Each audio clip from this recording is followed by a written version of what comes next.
People aren't organizing in the, nonprofit boardroom. Not there. Not there. People are organizing in grassroots. I'm talking about folks with jobs already. When they get off of that exploitative job, are finding their ways into a meeting and putting their energy and efforts and money into grassroots. They're investing in their own liberation. So one thing that we know is that the revolution is not going to be funded by some big capitalists. The revolution is going to be funded by the people. So there's going to be a bucket that's being passed around, and put a little something in there. All of us, again, we do not get grants. We are not rich folks. We are working class people, and we are putting our money where our mouths are. We're also putting our energy and our bodies where our mouths are. We are investing again into our liberation, and we hope that you will invest with us. So next to the mic is going to be Shira, and she's going to be giving us a look at working women in New Orleans. Connect those dots, y'all. There's common threads here. There's common threads here, and I'm just so appreciative of Shira and what I know she's about to bring. So everyone, Shira. All right.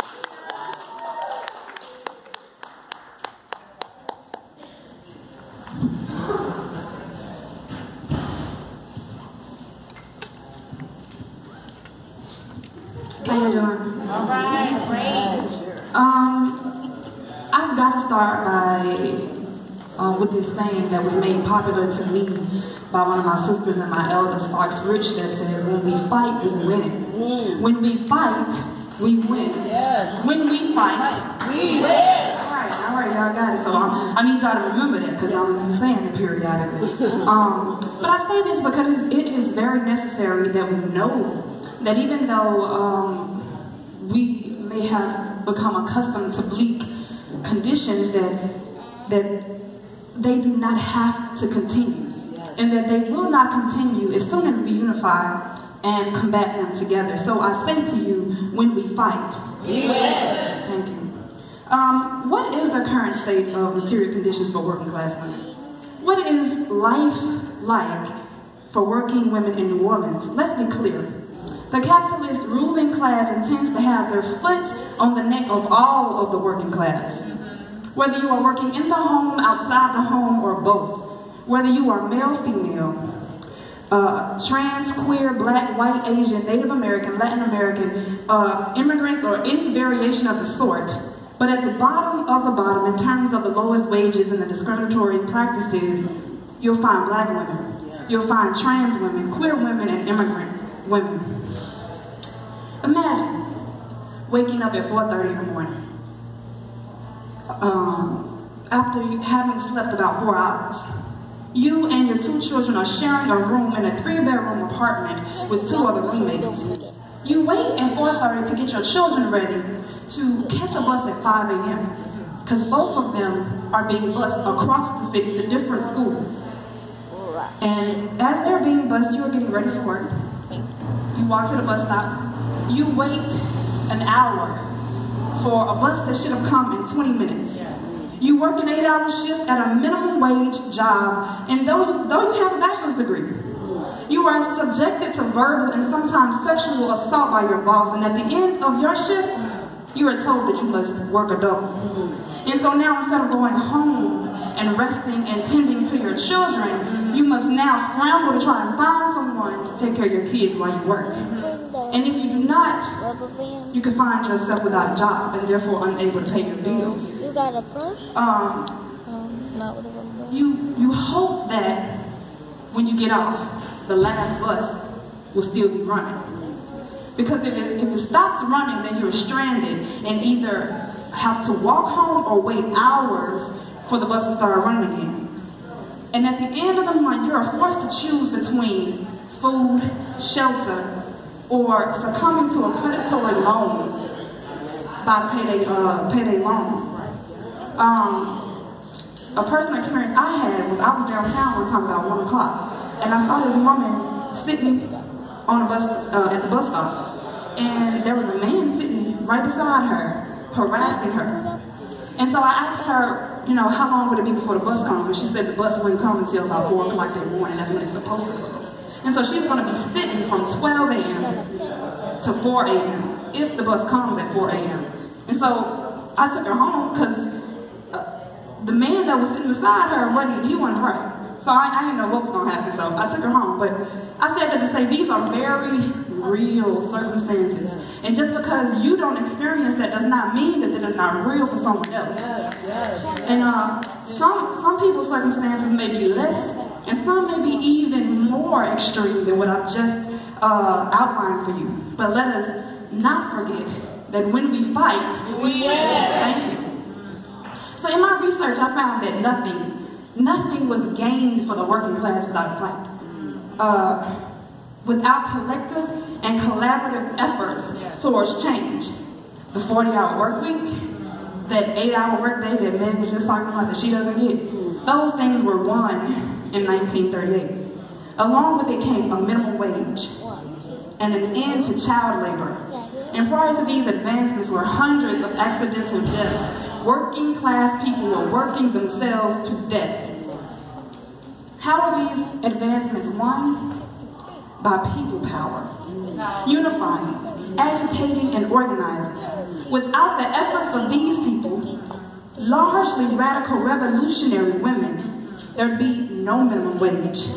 There'd still be legalized child labor, and there'd be no overtime because the employer could work you as much as he wanted to, he or she wanted to. They'd find a way to make you work in your sleep if they could. But when we fight, we win. I need us to know that. That's right. The first recorded labor strike happened in 1619, which was the same year that the slave ship landed on American soil. So this tells us that the ruling class is determined to extract wealth by means of free and cheap labor in one way or another. They are traveling the world, buying several expensive houses, cars, jewelry, not having to lift a finger while we are working to the bone and still barely able to make ends meet, barely able to see a doctor or a dentist, barely have sick time if we have any at all, hardly able to spend any time with our loved ones. Many of our lives consist of work and sleep, and that ain't living. But when we fight, we win. They've brainwashed us into believing that this is life, that this is the American dream. Well, I say they are living the American dream while we are one paycheck away from being under the bridge. They got us avoiding labor unions like the plague, so that we can continue to feel like our oppression is isolated and unique to ourselves, not knowing that they have their foot on everybody's neck. Yes. But when we fight, we win. There are 100,000 hospitality workers in the city, and most of them are women. They have no sick leave. They are expected to prep, cook, and handle your food while they're sick or risk being fired. They have no health care, no maternity leave. They make less than a third of the already ridiculous minimum wage of $7.25. They can't afford to live. They cannot afford to eat or pay child care. They work hours unheard of. As workers, we carry the economy of the city on our backs. This city is #1 on earth for tourism. Right. Second to none. And last year we brought in over $7.8 billion. That's over 21 million a day. That's roughly 900,000 an hour. And servers are making $2.15. Where does that money go? It goes straight into the pocket of the 1%. But when we fight, we win. When we fight, we win. And they know this. And so this is why they have us disillusioned and distracted by the matrix like rats on a wheel. They keep us, they keep the list of our worries endless so that they can relax without worrying if we are going to plot to take what is already ours. Can you imagine the frenzy they'd be in if we just shut it down for just 1 hour? But when we fight, we win. New Orleans eviction rate is 4 times the national average. While the annual average income of New Orleans is declining, the population is rising. Gentrifiers are moving in while natives are forced to move out as rent has tripled over the last decade. 75% of minimum wage workers are women. Most women who work here cannot afford to live here. Trans women find it extremely hard to find and keep jobs in the city due to discriminatory practices.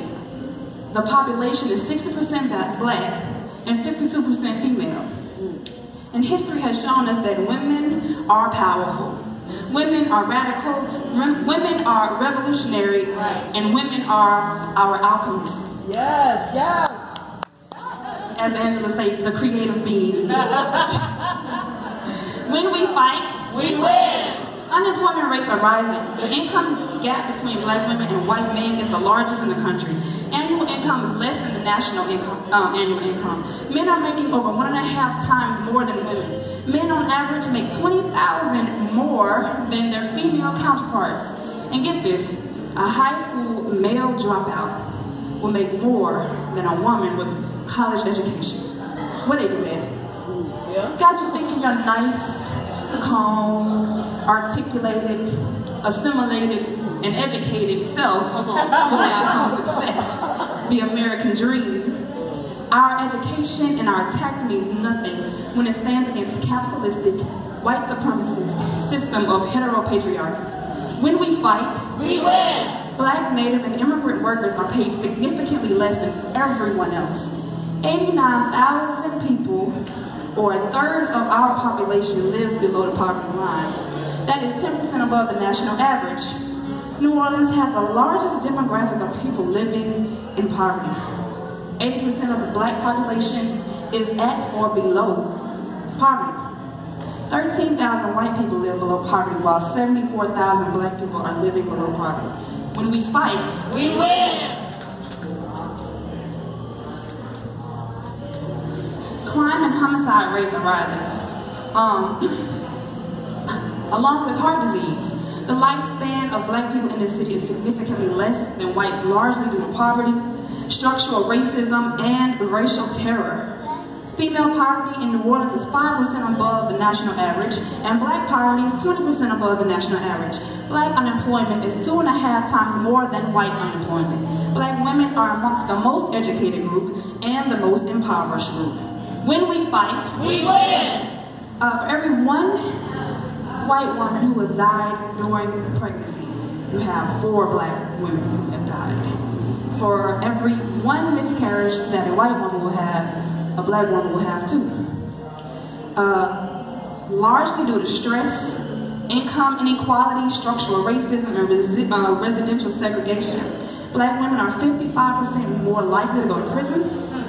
90% of women in prison are there awaiting adjudication or waiting to go to trial and cannot afford to make bail, which at times could take a year, almost a year, or longer than a year. Women in Orleans Parish are the women in Orleans Parish jails or prison is among the fastest growing population, increasing by 837% over the last 40 years. Significantly higher than the national average.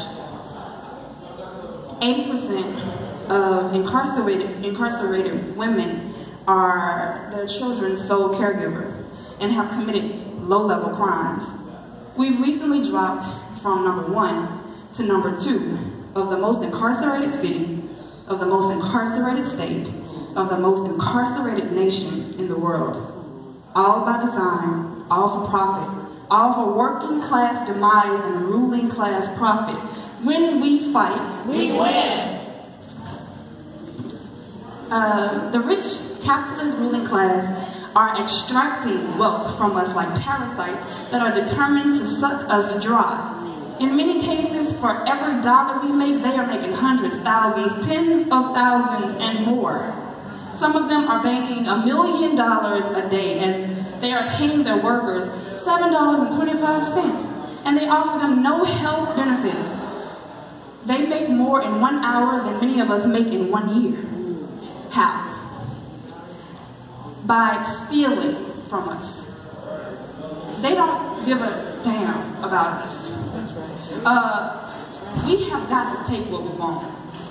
We could have health care, sick leave, we could have 4-day work weeks, we could easily make $20 an hour. There are places where all of these things have already been won. Hospitality workers in Vegas make $20 an hour, largely because they have unionized, they have united, and they fight for these things. There are already places that have 4-day work weeks. In 1909, 20,000 women uprised in a strike against sweatshops at the time, largely consisting of women and children, and they won. And when we fight, we win. When we fight, we win. It's countless other examples of women leading and being largely a part of unions and fighting and winning. We've got to join the fight. Yes. The fight for freedom and for liberation, knowing that we are building a better place not only for ourselves, but for our children and for our children's children. We cannot wait for a politician to be upright and to be moral. We for sure can't wait for the ruling class to give us anything. Nothing was won at home. We have got to fight. And when we fight, we win. Thank you. All right now.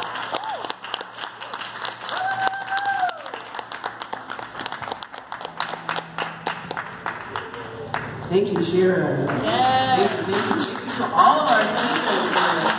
Thank you, Jennifer. Thank you, Meg. Now, as you've heard, the common thread is that we have to get injected into the fight. Now, maybe you're wondering, I'm energized, I'm ready to go. Where's that? Where the meeting? What time is it? Oh my goodness, I didn't put $20 in the donation box. Oh my God, I need to get the worker's voice. I need all of that information. So I'm going to call Angela to the mic and give you the plug. Looks like your mom's got something for you. How y'all doing? Oh, I don't know. How are you all doing? I don't know how you could not listen to Jennifer. I do not know how you could not listen to Meg, and I don't know how you could not listen to Shira and be fired up. We are